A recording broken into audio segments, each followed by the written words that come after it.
Wheat School on RealAgriculture.com is brought to you by Syngenta Canada, Alberta Wheat Commission, and C&M Seeds.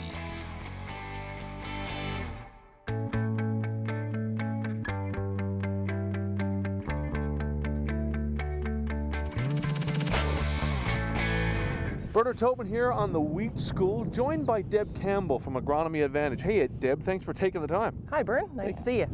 Hey, it is late April, Wellington County. We're standing in a wheat field, and there's some big weeds here, and there's a lot of weeds. And this may be the spring of weeds.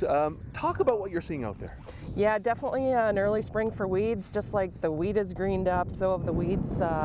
You know, they got a good start in the fall with a nice open fall. We had that mild spell in February, just added to it, and now these weeds are beastly. They're full size, they're flowering even in some cases, and well ahead of schedule. You know, they're at least 7, maybe 10 days ahead of our normal window that we think of them. Right. Now you mentioned, you know, growers really have got to get their heads around this because these things are ahead of schedule, and we've got to be in our minds, we've got to be a couple of weeks ahead.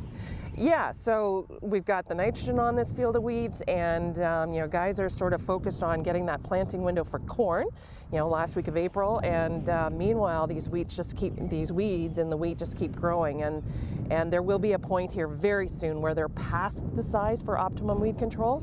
I'd say in this particular field we have chickweed at various stages of growth, some flowering and some fairly small.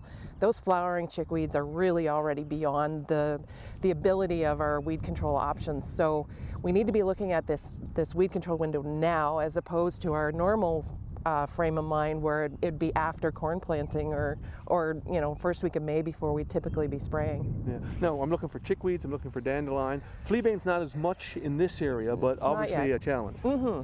Yeah, the big ones that we're looking for right now are the chickweeds. There's usually lots of speedwell, field violets, all those winter annuals.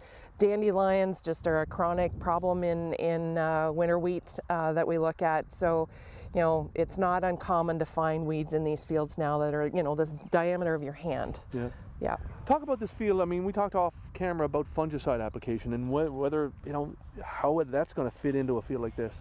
Yeah, so it might be, in fact, a season where we take care of our weed control and then come back at that T2 timing for fungicide. So at that second node window, there's not a lot of disease specifically in this field. That may be different in other fields. There's still lots of bare ground. A fungicide would be somewhat wasted here today. A lot of it would just end up on the ground. So we want to take care of this weed control now. We're probably looking at a fungicide pass in 10 or 14 days, depending on the situation.